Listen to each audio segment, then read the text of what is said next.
Hey, just want to welcome you back to another update episode on the lawsuit that's being levied against the Canadian Armed Forces to the tune of $500 million for their abuse of power against 330 of our finest soldiers because they decided that they didn't want to play ball with the COVID mandates. This update is probably going to expose a few things that may be a little bit uncomfortable for you. And if you're a longtime listener, you may be tracking that we're in a bit of a bind here in Canada. We're having a bit of an issue when it comes to our institutions, especially the Canadian Armed Forces, with the inability to reconcile with the fact that this institution is being torn down brick by brick. Now, whether this is by some nefarious plan or just by sheer incompetence, I don't know. I don't know if I can make that decision yet, but one thing that is pretty clear is that institutions like the Canadian Armed Forces are crumbling. And not just the forces, but many of our institutions here in Canada are just absolutely falling apart. And I want to just highlight just a really interesting quote that I got from Jordan Peterson regarding this. And it goes, being in Justin Trudeau's Canada is like a hallucinogenic, surreal dream. Canadians have a very difficult choice to make. They can either wake up and realize that under the jurisdiction of this preposterous narcissist, we've compromised virtually every institution of integrity in Canada, which is really a bitter pill to swallow. Or we can assume that everyone who points this out is a conspiracy theorist. It's way easier for Canadians to swallow the latter than contend with the true ramifications of the former story. Unfortunately, the former story is true. I think this sums up exactly the way I'm feeling right now, and I hope that through podcasts like this and through having open dialogue and discussion, we can get to the bottom of the true issues that are affecting us as Canadians and start building back up our institutions and building back the trust that we so desperately deserve. Hope you enjoyed the episode. Don't forget to like and subscribe. See you on the other side. Peace.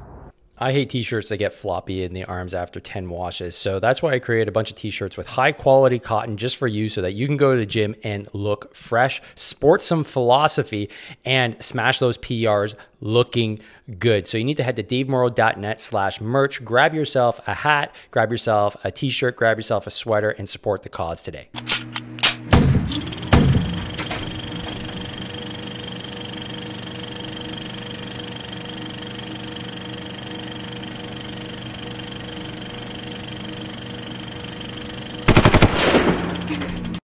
Hey folks, welcome to another episode of the Hard to Kill podcast.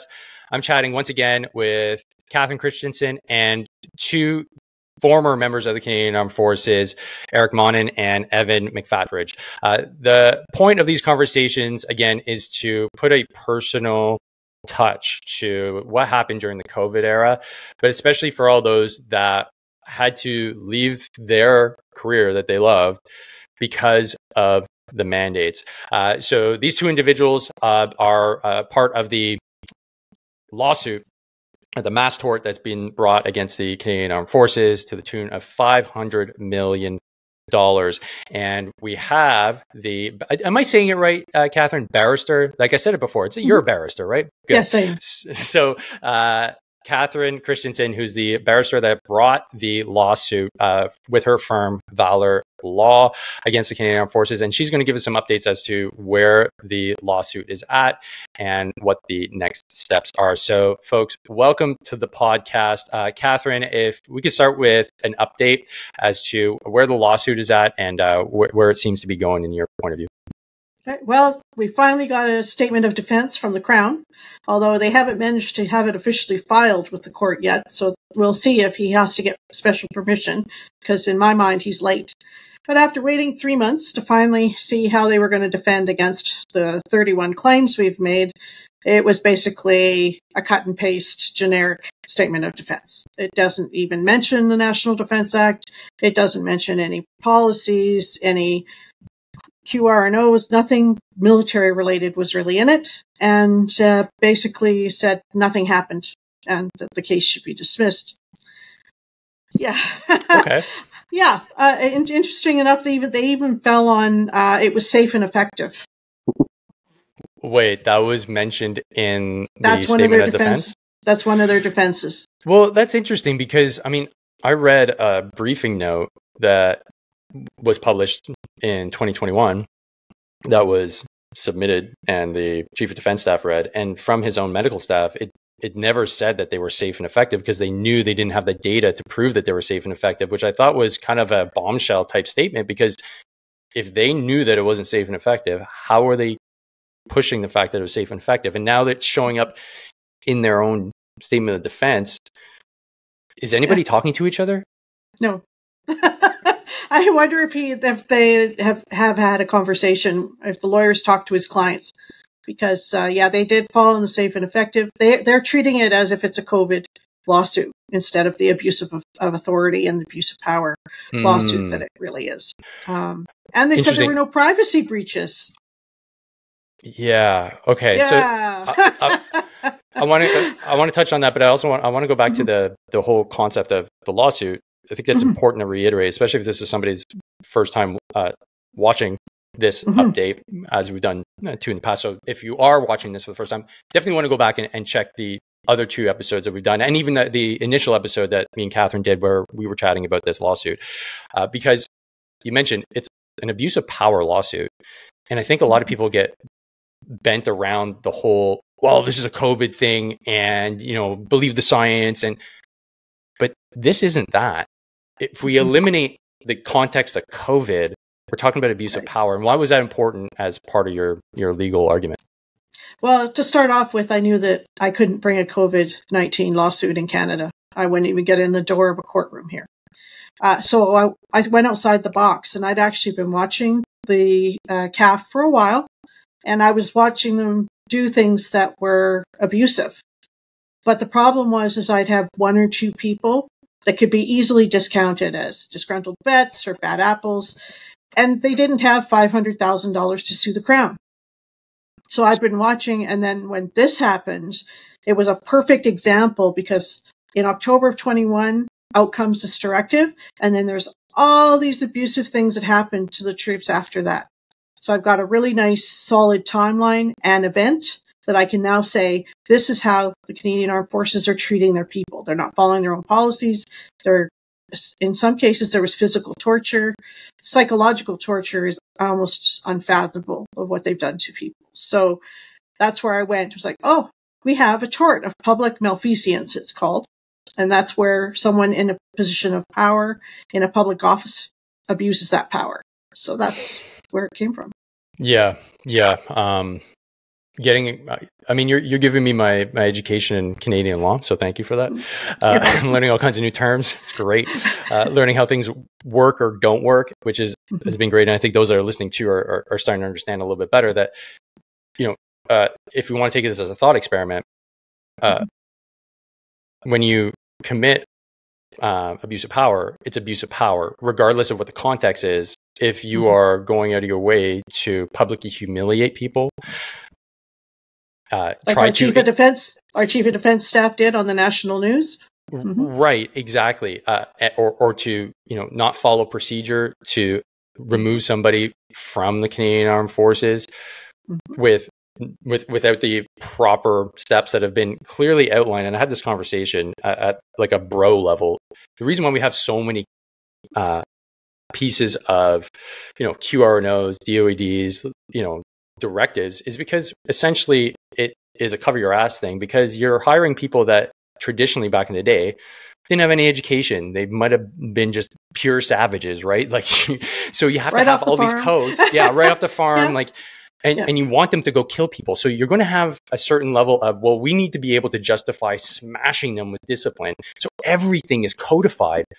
But then all of a sudden you realize, wait, we have all these things in place, but when something like the mandates come in, they all get thrown out the window. And it doesn't matter. We'll kick you out within a week, even though that's clearly not how the process is supposed to go, because some commanders decided, or some officers decided, this is my personal belief, and therefore you get to suffer the consequences because you don't want to play ball because you're disloyal, or whatever thing they made up in their head, which is so mind-boggling to me.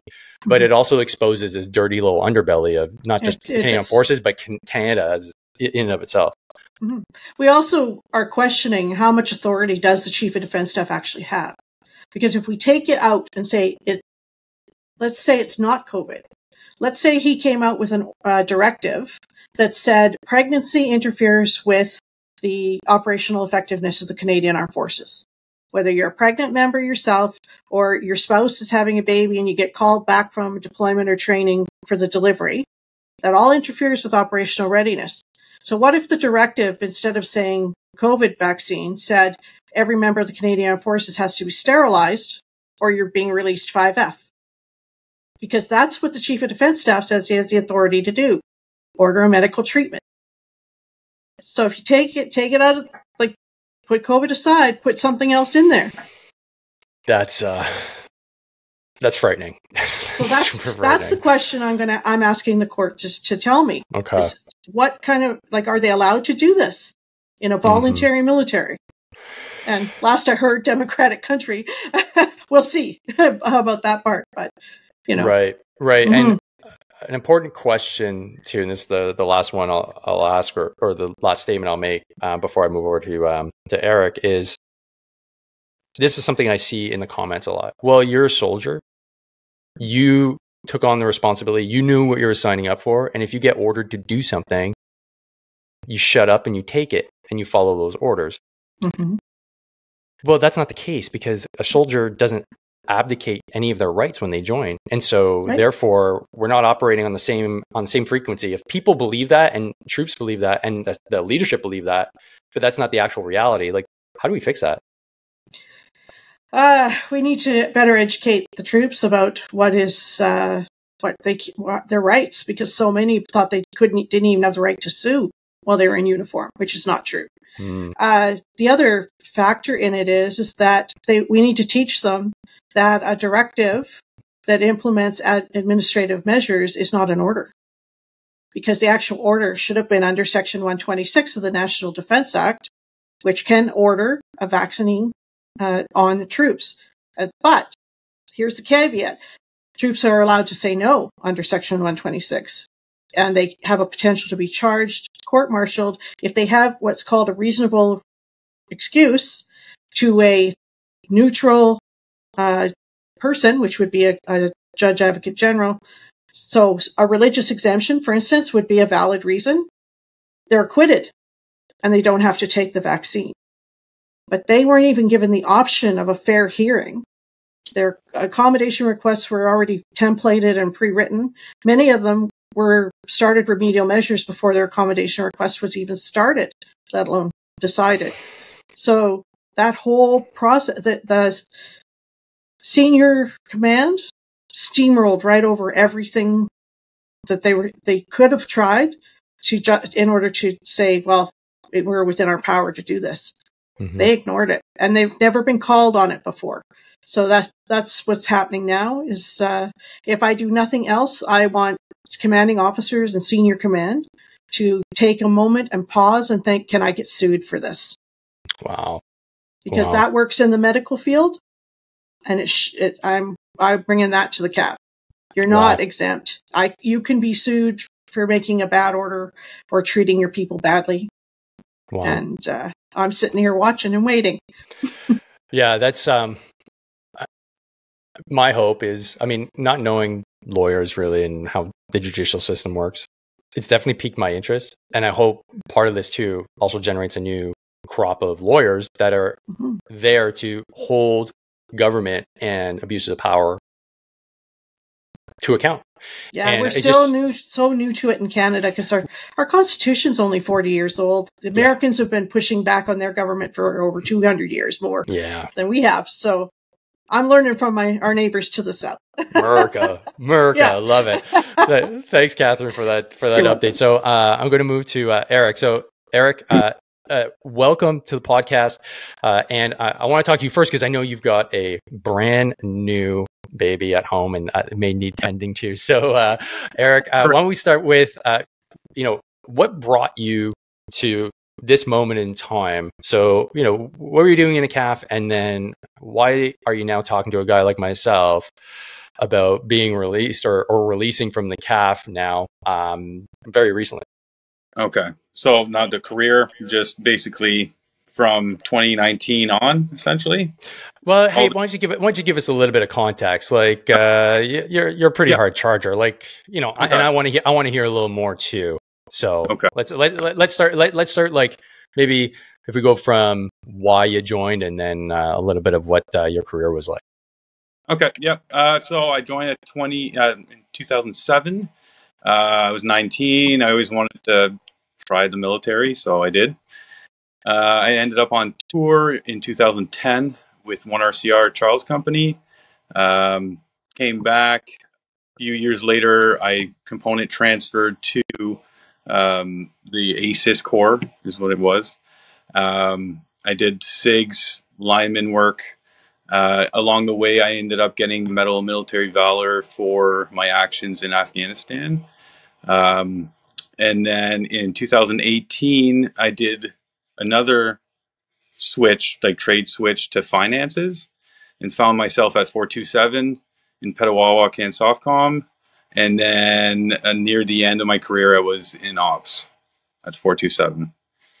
And basically, what brought me to this podcast is essentially I had in 2019, I was dealing with some hand issues, to call it that. And then in whenever 2021 came along, and the mandate came through, I took the first vaccine and my hands broke out for 3.5 months. It reduced me to, like, my wife was showering me every day. I couldn't use water. I had to wear, like I still do, but I had to wear gloves, like white gloves, on top of anything. Like just sweat alone would burn my hands. And then once the mandates came through, my doctor, the MO, he saw all of that, and it was like night and day. Once the mandate went through, they were like, "Sorry, we can't help you." Um, and then from there, I went for a religious exemption. I saw it as an act of God that, that I was getting this reaction and I shouldn't move forward, right? Looking back on it, I'm pretty fortunate I did do this. It was a hard road ahead, but I think I dodged a bullet on that one. And he also refused me religiously. And yeah, from there, I heard about Catherine and just moved forward. Okay. So you had a pretty good career. Thank you. Obviously awarded for bravery. So, thanks for your service. You kicked some Mhm. ass, took some names. Clearly, you're committed to the cause. Let's put it that way. Yep. And even like post tour, you're still deciding to serve. But then this medical issue seemed pretty serious. And if I understand correctly, did I hear it right? You had the issue before you had to get, and you got the first injection, and then you had a flare up. Yes. Okay, so yeah, can you explain that a little bit more in depth? So what happened in 2019? We're trying to link it to, like, stress, essentially post traumatic stress. But what happened is I went to bed one night and then woke up the next day. My hand looked like bleach or something. It's all pussed up and there's like little bubbles everywhere. I dealt with that for a while, and then I kind of got it into remission, and that, like, with certain meds that they gave me. And then once I took the shot, it just exploded again. That's essentially what happened. I sent pictures to Catherine of what they look like. Yeah. I don't know if you want to post that or whatnot. And then at the end, YouTube might say that's graphic content, depending on what it is. They're pretty bad. Pretty bad. Okay. Yeah. All right. So that's wild. I mean, I've heard of all kinds of different reactions, right? Which seems like a dramatic inflammation response. Now, like, I'm not a doctor, but knowing that the body tends to get inflamed when it doesn't like things that are inside of it, and you already had this pre-existing condition, it seems like a no-brainer that any doctor would say, hey, yeah, you know what, let's lay off this and let's just say will accept the risk of you contracting this virus as opposed to potentially seeing this as a systemic thing, right? Because if it's in your hands, who knows where it would have gone afterwards, right? I think, did I get that right? Like that's kind of where your mind went. You're right. It's an autoimmune, like it. I don't know if these like we're kind of working with dermatologists there to figure things out. But yeah, if there's a clear reaction, like I took the shot 3 days later, I was in his office with my hands in front of him again and saying, "Look what happened." Right. Like I don't know. And then he's like, "Hey, we'll put it off." And then once the mandates came through, it was, "Sorry, we can't help you." Unless anaphylactic shock, you're not getting an exemption medically.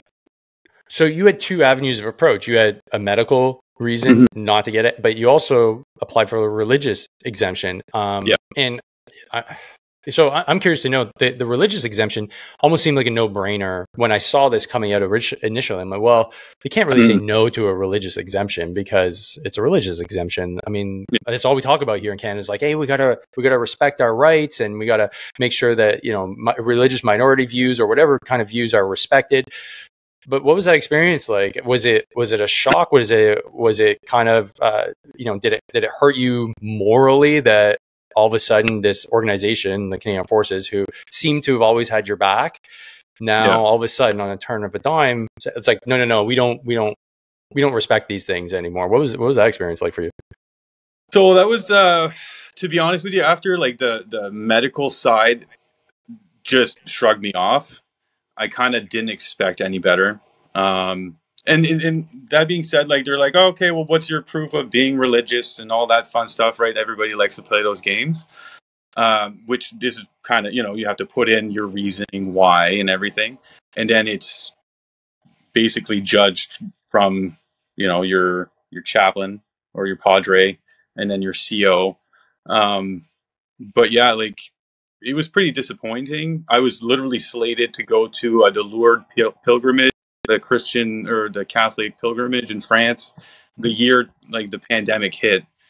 And it's like, okay, so you guys are willing to spend thousands of dollars on me to go to a pilgrimage, but yet whenever I say it's against my, like, I see it as an act of God that my hand broke out to this level after I took the shot. In the end, I don't know. It didn't surprise me. There's a disconnect. There's a disconnect, right? Yeah. Okay. Well, that's unfortunate, obviously. And so, what was the end result? Were you like 5F release? Did you release on your own terms? How did that end up happening?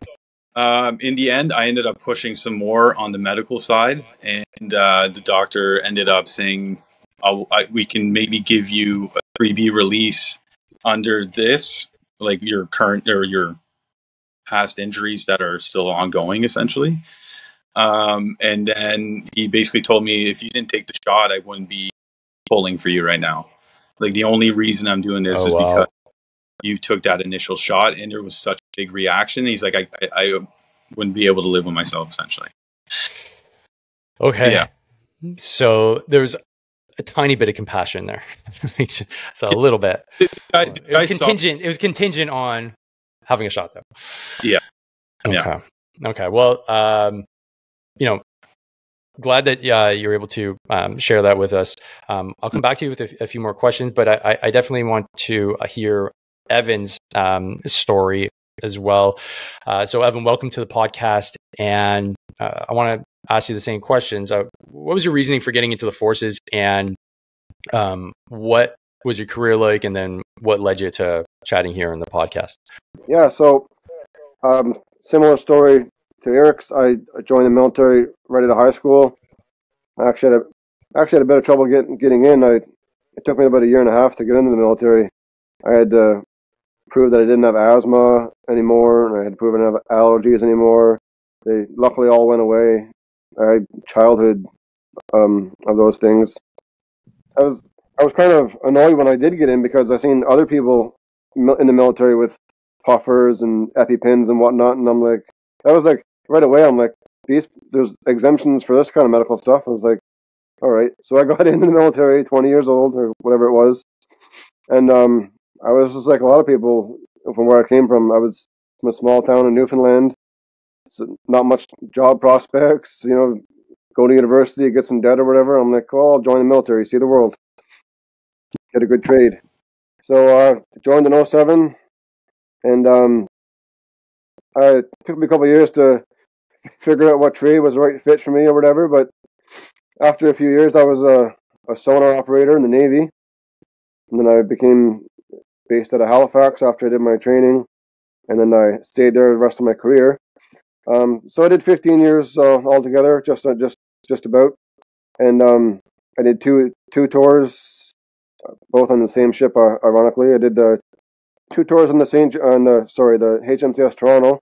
I did Op Artemis in 2013, the Middle East, and then I did the Op Reassurance in the Mediterranean in 2019. I got back in August of 2019, so not long before the COVID started.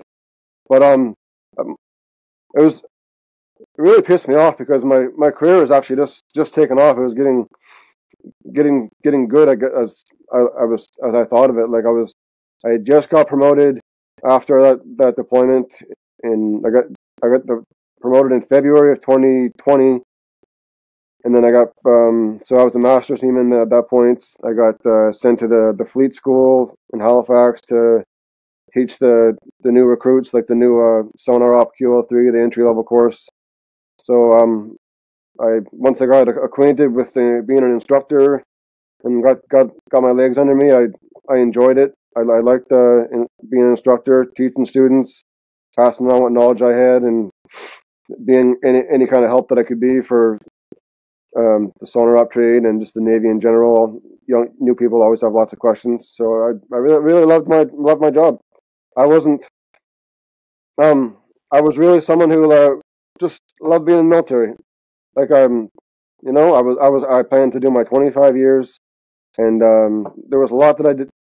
I had my gripes about the military, like everyone, but I was willing to let a lot slide, for the good of the job and just serving and whatever, you put up with stuff.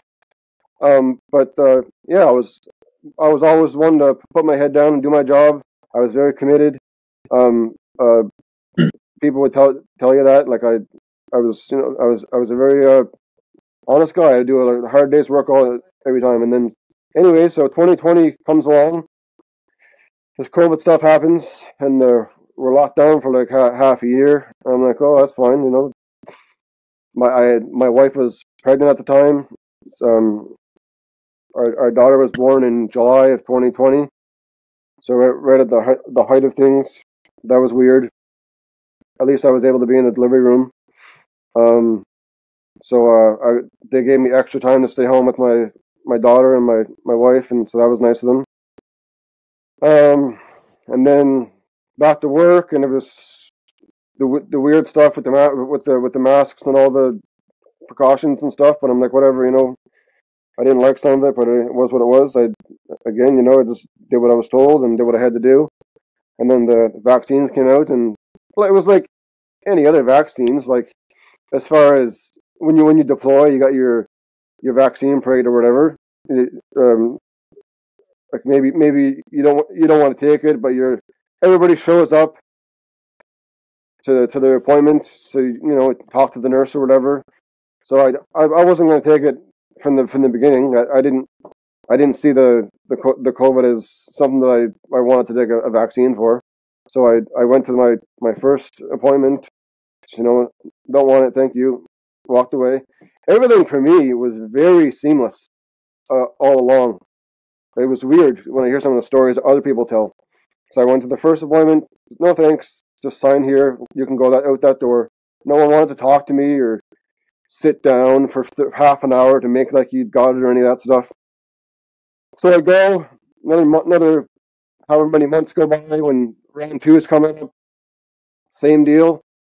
It was some of us found it weird at that point because it was like if you didn't get your first shot, you still need to go for the second appointment, even though you haven't got your first shot. But we're like, all right, whatever.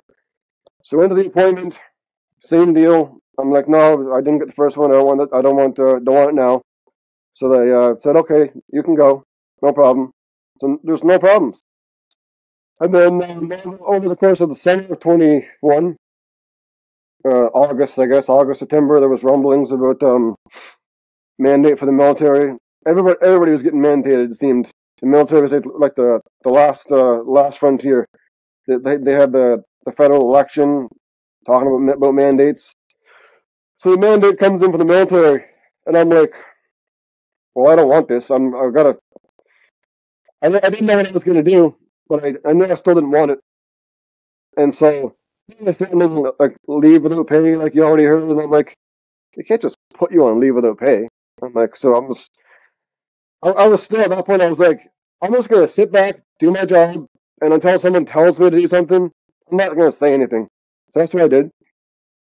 And then they came in with the emails like you can apply for these accommodations and whatnot. And I'm like thinking about what I'm going to do. I'm like, all right, well, I'll just apply for a religious exemption. This should be pretty easy. I thought. I was Catholic all my life. I was ever since I joined on my records. It's been Catholic. You know, if they look back over my career, you can tell like if you really dug deep into things. Like I was helping out with the Padre on deployments and this and that. I'm not just making up the religious thing to get out of it. And it was only by a real luck, I guess, or something. Like one of the guys in my office also didn't want the shot. Well, a few of them, but the one guy, he got me onto this Facebook group, which led me to the lawsuit. But I was just flying solo before he said anything. Like I had no idea what to write or who to talk to. I didn't know anything. I was in the dark. So I got hooked up with this Facebook group and all these people with all these resources, all these other members. So that was like a godsend. Because if it wasn't for them, I don't know how I would have ended up. So I sent in my accommodation request with my big long memo, all this information based on long-standing Catholic doctrine and, you know, very well written and looked over. And so I'm like, oh, this will be all right. I send it in, and it's like almost 2 months go by before I hear anything.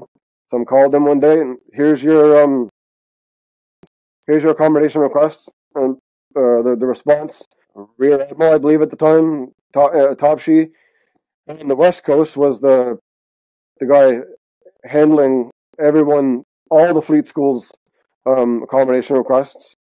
He took it upon himself to handle them, so it's denied. And it was weird too, because like basically it was like, we can see that you're sincere in your beliefs, but basically we don't believe you or something. Like sorry, denied. I'm like, well, that's dumb. And then so I'm like, I don't know what I'm gonna do. I'm like, I'm just trying to buy time or something. I'm like, just trying to think. So they're like, all right, we got to give you your recorded warning. I'm like, I'll take the recorded warning. I'm just trying to buy more time and see what I was, because maybe something was going to happen. And then there was the injunction at that time they were going for. I'm like, maybe the injunction will help. And that got denied. I'm like, God damn it. So I ended up getting the first shot. I was like, I didn't.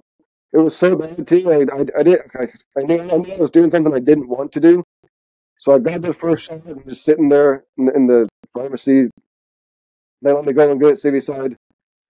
And I ended up getting the Moderna, which was the same what the military was using anyways. But luckily enough, I didn't have a huge reaction like some people here. Like the arm that I got in was super sore for a few days afterward, which is still not normal. Whenever I had to get a vaccine before, it was a little bit of numbness maybe at the spot you got it, but it was usually last hours. Like this was like days afterward. But compared to many people I've heard, I was pretty fine. I got really lucky from that. But I that shot on December 21st. It's right before Christmas holidays, Christmas break. And then all over Christmas holidays, I was thinking, it's like what have I done? I was like, I tried to, if I truly believed like in what I was doing, I really shouldn't just be going back on my belief, like through my faith, my family. Nobody in my family is against them. I was against it from the start. I was like, what am I doing to myself? I was just so lucky. I was happy to have that Christmas break before I had to go back and get the second one. So I came back from Christmas break and I'm like, no, I'm not getting the second one. I don't care what happens. So I come back from the Christmas break and they waited a long time. It's like they forgot about me. It was kind of weird. I was like, whatever. It's like before I just sat back and did my job.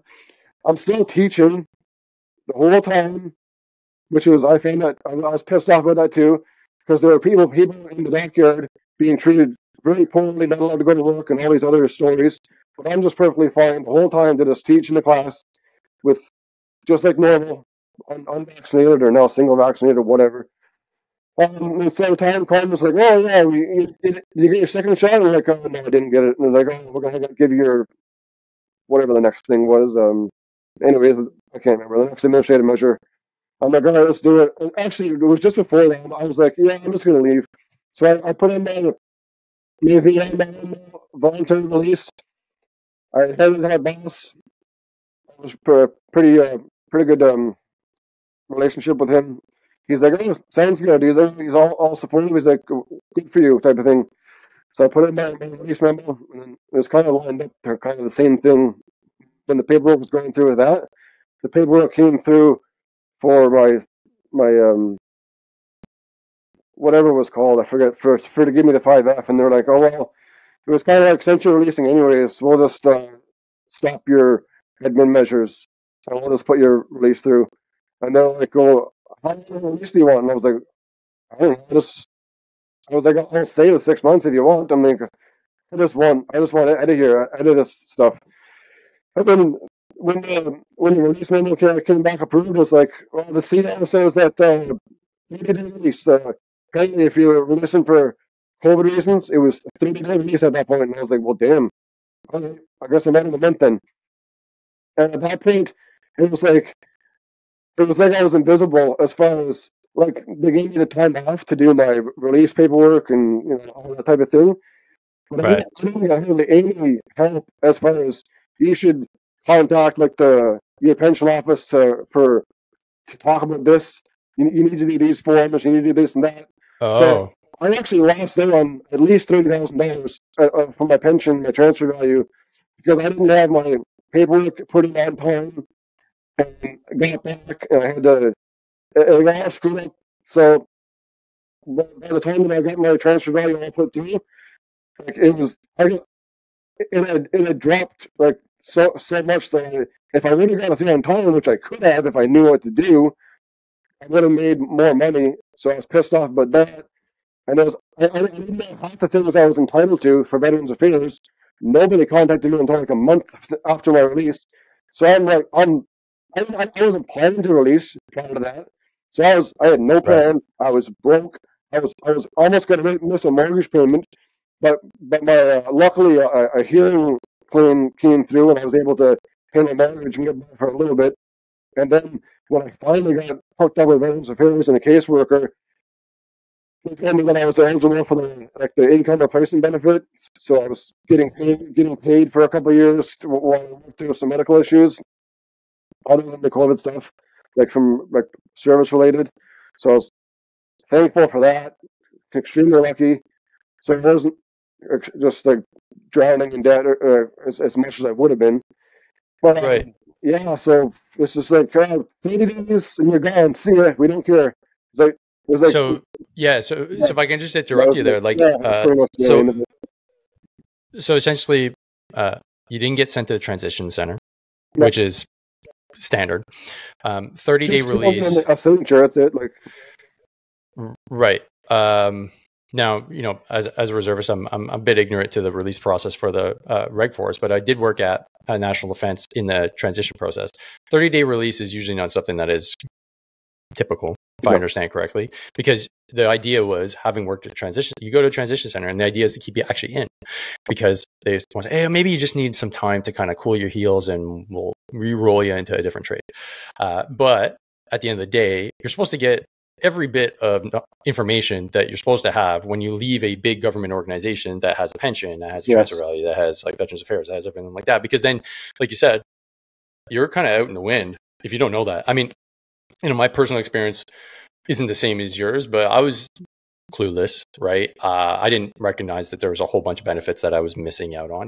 And I was during even a COVID era, but you were supposed to be entitled to a bunch of different stuff. And it could have been a lot worse for you because mortgage payments, new baby on the way, house, like all these things, you require some level of income in order to be able to sustain that. So like that stress must have been insane. Not to mention, I want to go back to when you got the first shot, you were reluctant, but you did it anyways. Mm. But then when the second one came around, that was like a no-go, right? But I imagine the first one, like you said, like you did something you didn't really want to do. And I think that's the general consensus. I would say for the overwhelming majority of Canadians, they had to compromise their values. They had to compromise what they believe to be right, because at no point in history have we ever done this, as far as I know. Mm. Maybe I'm wrong, but I never experienced this. I never got a flu shot in my life because I don't see the need. I'm young, I'm healthy. I'm like, I'm not getting a flu shot. Why would I need that? So I saw this the same way. I'm like, this is a flu shot. Why do I need to go to get it? I'm good. Don't worry about it. But then they started layering in the shame, the guilt, and stripping away things. And I did it as well. I was like, and I've never had such a visceral experience to, being forced to do something that is so important, in the sense that you're putting something in your, it's not like I'm taking a pill. It's not like I have to do a workout. It's not like I have to say something. This could be something that is irreversible because it's literally going into your cells. So, how have you been able to kind of get around that? Like, has your family been really supportive? Your friends been really supportive? Because that can take a toll, right? Because you can feel like you let yourself down. So like, what's been your coping mechanism to get past that and get past the the level of, I guess, I don't want to call it abuse from the Canadian Armed Forces, but the letdown, right? It might even be called moral injury since being released from the forces. Yeah, that was a really hard part. Like, luckily for me, my wife was super supportive. All her family was super supportive. The hard part was my mother just didn't understand at all from the beginning. So that was real hard to take. I would try talking to her about it. Didn't really understand why did you just take the shot. Like, while I was leaving the military, why would you leave the military? Just 10 more years for your pension or whatever. I'm like, oh, what are you going to do? I'm like, it's not about money. It's not about this. Like, so that was hard to take. But yeah, like you were saying, it was I was always saw myself as such a moral guy. Like, these are my views. I stand by them for these reasons. Blah blah. So all of them, I didn't want these shots. And then like, okay, I'll just do it just because they say I have to. I'm like, and if I was saying I'm so glad it was like a 2-dose regimen, because after that first one, I had that come to Jesus moment, or whatever you call it. I'm like, yeah, I definitely not the second one. I'm out. So yeah, it took such a hard toll on my marriage, home life, everything. It was the stress and the anxiety was just to the roof. And then my wife, same thing for her, because she was going through the same thing basically. So I guess that answers your question. Yeah, I think that's a story that's often overlooked across Canada. I even think a lot of Canadian families are scared to even say that they felt this way as well, because for fear of the repercussions in the community of being labeled some sort of conspiracy theorist or whatever the labels have been thrown out there, racist, misogynist, for a medical procedure, which has been the kind of the line. And something's off when you start getting labeled for a medical procedure, which in and of itself, like Catherine mentioned, like imagine they said, well, you have to be sterilized in order to be an effective member of the CAF. You would go, that's a visceral response. Like, what? No, that doesn't make any sense. Well, how does it make sense in this case that you have to get a medical procedure in order to be an effective member of the Canadian Armed Forces? It forces us to ask a lot of questions. And, the religious component, is great. Both of you guys are devout Catholics, and that's important to kind of wrap our heads around as well. That, we have these religious kind of structures in place. A lot of people are religious. The reason why we put them in was to not have a crisis of conscience. Mm-hmm. So that when you do something, it's based on, I have a religious belief that says no. And therefore, I'm expecting you to respect that. And our Supreme Court of Canada enforces that. Bingo. And that's the Canada I want to live in. Whether you agree with it or not, that's not the point. It's that this is one of our foundational values. And when I deployed and stuff like that, I wanted to promote Canadian values as part of what I'm doing, because I believe we were the good guys. Everything that I'm hearing here implies that we're not the good guys. And that to me is really hard to take. And I imagine it's hard for you guys to take as well. So Eric, I just want to ask a question that I've asked previous guests in the past. I often get the question that, these folks are just crybabies. They are disloyal. They should have never been members of the CAF in the first place because they weren't willing to follow orders. What do you say to somebody that has that perspective? Because some of these individuals are, and as you probably noticed, are members of the Canadian Armed Forces that would actually say that. How do you wrap your head around that? What would you be your response to that? My response would probably be like, maybe look at their names, look at all these careers, and then tell me what you see when you look at all their careers, all their commitments, all their tours. Every time they, put the job before family. I don't think there's many of us. Well, I'm sure there's a few, but I think the majority of us have 10 plus years in. And I think that just speaks for itself. In my opinion, I wasn't surprised by what the CAF did. They did everything I thought they would do. It was hard to take. It really was. It was like you spoke before, almost like a breakup, and how it was a hard line almost. But in the end, like, you have to acknowledge when you make a mistake. You have to pay retributions in whichever way to fix like the wrongs you've done in the past, just like everybody preaches, and then we move forward. That's all I want out of this and then from there you put it into law so that, like, if my kids join the military, then they will never have to deal with this. That's what I would say. Yeah, great point. And the accountability needs to be served. Essentially, people did some. Yeah, people screwed up. 100%. And that's where Catherine comes into the picture, right? For my actions, right? Like, right. Very, like, you know what I mean? I was an NCM. So I wasn't, I wasn't a senior NCO or an officer. Like, it was grunt work from my entire career. And like, I was held accountable, and I expect the same when it comes to them passing a fault like this. Oh yeah, I'm glad you brought up my favorite line from doing a bunch of courses in Petawawa: never pass a fault. Yeah, that should definitely probably be the title of the podcast. So thanks for that, Eric, and thanks for sharing that. Evan, I'll throw that question to you as well. And I wanted to point out, great shirt, by the way. Thanks. Great ball cap. Loving it. So for those that are listening just on audio, he's got the support the 329, which I have to change still to the 330 t-shirt that you can get here in the link to the podcast. And he's got the V4F cap on the Vets for Freedom. So very cool organization there. So I'll ask the same thing to you, Evan. You have a distinguished career. You served your country. You wanted to serve your country. But yet there's folks that would say, well, hey, he's got a V4F hat on. He's got a Hard to Kill podcast shirt on. He's likely part of some like fringe group. So why should we listen to him? We should just discount his whole story and just move on. And, he's just one of those like fringe minority that really was the problem. What do you say to folks like that have that kind of opinion? They just have no idea what they're talking about. The reason, if you look at what I'm wearing today, like you mentioned, that should, to me, that proves how serious I am and how much I love my country and I like serving.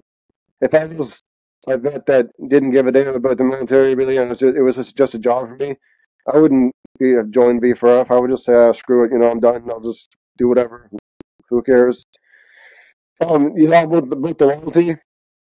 My whole career, I mean, maybe not the first whole while, I'm getting used to things, but for the bulk of my career, I was somebody who was, I didn't always like every order that was given to us, everything we had to do. There were some real hard long days. at work and dirty jobs and whatnot. But I'm like, we're getting paid for this, blah, blah, blah. This is what we got to do. I was always, keep your head down and do your work and you go home. That's the way it is, right? There'll be times when you're deployed or you're just working long hours and you're tired, so you kind of complain and grumble a bit to your peers. But 90% of the time, like amongst the ship's company or amongst the crowd, I was the guy that's like, let's go. This is what we got to do. Let's get the job done. I would do everything that was asked of me. I would volunteer. I would, and any kind of disloyal comment to me is just, I have no idea what you're talking about. That's all I can say to that. I would have to say the same thing too, in the sense that, what you bring up there, like if you didn't give a shit, there would be no follow on to this.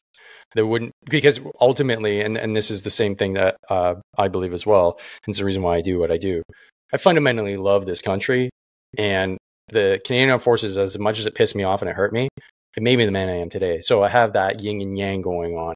And so I love the institution, and I don't want to see it the way it is now. I want to see it better because I believe it has a fundamentally like important role for our country. And it's just unfortunate to see what's happening now. And just because I have strong opinions against it, doesn't mean by any means that I'm disloyal to my country. And I think that's where we miss the mark here in Canada. As soon as we say something critical of the officer class, the general class, it doesn't mean I don't think they're bad, good people. Just I don't think what they're doing is correct, and they're passing a fault, and they need to be held accountable. So thanks so much, guys, for sharing your stories. I know what you guys have been going through hasn't been easy, but I hope that being able to share your story and get the word out there and get more Canadians listening, because they definitely are, and the far reaches of Canada that normally wouldn't be hearing this because it's not on the news. It's starting to shape how they think about this, and they realize that, you guys are good Canadian boys, and you loved your country, and you still love your country, and are trying to right the wrongs of what happened over the last 3 years. So I thank you for that. So Catherine, let's wrap up with what's happening next with the next steps of the lawsuit. Yeah, so we get a reply to their statement of defense, and that reply will be served on the Crown and filed with the court tomorrow. From there, we then move into our affidavit of documents. So this is where a list of our 200,000 pages of evidence gets sent to the Crown. They then have 30 days to give us their list, and then we exchange documents. So I'm quite looking forward to the Crown saying we have no case, and then receiving, they have no idea of the evidence that we've collected. Because as I have mentioned before, we went deep, we went dark. No ATIP came out of my office, so they didn't have a clue what we were asking all that information for until now. Wow. 200,000 pages? Yeah. It's a big PDF file. I can't wait to send that email to the chief counsel there and ask him, how would you like that delivered? Do you want it in paper? Do you want it an external hard drive? How would you like to receive this? You want a truck to show up? It's kind of wow. I would love to have a lab and call the press to have us unloading boxes into the court. You could do like a Donald Trump style, like reams of paper, like press briefing. Yeah. That'd be awesome. That's right. Exactly. Man. Exactly. Oh boy. Okay, so things are moving forward. And are there any other lawsuits? I know I've been asked, hey, like I missed this one. I know there was another one. That date is closed. Are there any other lawsuits that you know of that are coming up in the future for not only members of the forces? There's a big crossover between members of the forces and the public service as well, because a lot of us took jobs in public service during our transition. Do you know of anything that's coming up in those respects? Yes. Angela Wood is working on a case for the public service and the RCMP. And so we've been talking to each other. The 2.0 version of the mass tort is going to probably be filed. A statement of claim will be filed next week. There won't be another one because the statute of limitations runs out on October 8th. So that's when the first directive came out. So no potential there, unless unless the CDS does another stupid move, and then we've got a whole different abuse of power case. The vaccine injury case, we're going to probably be moving ahead with that one in the new year because some of the people have had their back claims denied. So they're saying vaccine injuries are not service related. So they have their appeal hearings in December. So when we get the decision from that, if they don't win their appeal, I can then bring it into the civil court. Okay. Yep. And we are also working on a big case right now for contamination of the water at CFB Edmonton. And I suspect it's contamination of the water at most bases. CFB Edmonton, the water is full of lead. Oh. Including in the PMQs in the school. Oh, man. And we all know what lead does to young children. So when I heard that, I went, wait a minute. The Tim Hortons, the golf course building, like all these places where I've sat and had meals and stuff. And I'm thinking, well, what do you mean it's full of lead? So we've hired a lead expert from the U.S. whose CV is like this thick with expertise, and so we're moving forward with that one. So if there are members or veterans out there that have lived in the PMQs or served in Edmonton and have any type of evidence for lead, the prime person for that's going to be a class action. The person that brought it to me, his wife had the colonel show up on her doorstep with signs and put the signs up in his PMQ of do not drink the water. Wow. And then when he moved, they took the signs down and told him he couldn't tell the next guy. Holy smokes. Oh, man. Typical Canadian cover-ups, eh? We love them. This is what we do. It's like everything's like a roll up the wind to win. Like you got to like roll up and just like find like what's going on. It's like, oh, lead in your water. Oh, great. Oh, here, cash that one in. That's it seems like the Canadian way. So that one will be fun. That one's going to be a big one because as soon as word really gets out about that one, there's hundreds of thousands of people that it affects. Well, yeah, no kidding. And lead is no joke. Just about everybody's been through Edmonton, I'm sure. Yeah, it's a very small. Even Navy. Some of the Navy has even been through Edmonton. Yeah, it's a very small CAF world, especially the Army world too, right? So, okay, so and it was an Air Force base before it was Army. Okay, so we'll keep our eyes on that. And the vaccine injury now, is that something that's still is it still open, or everybody that it's all the still plaintiffs? Open. Okay, yes. And is that through your law? Is that through your Valor Legal Action Fund or the Valor Legal Foundation? Did I get that right? It's through VLAC. We call it VLAC for short, but Valor Legal Action Center. Okay. Yes, it is. Yeah.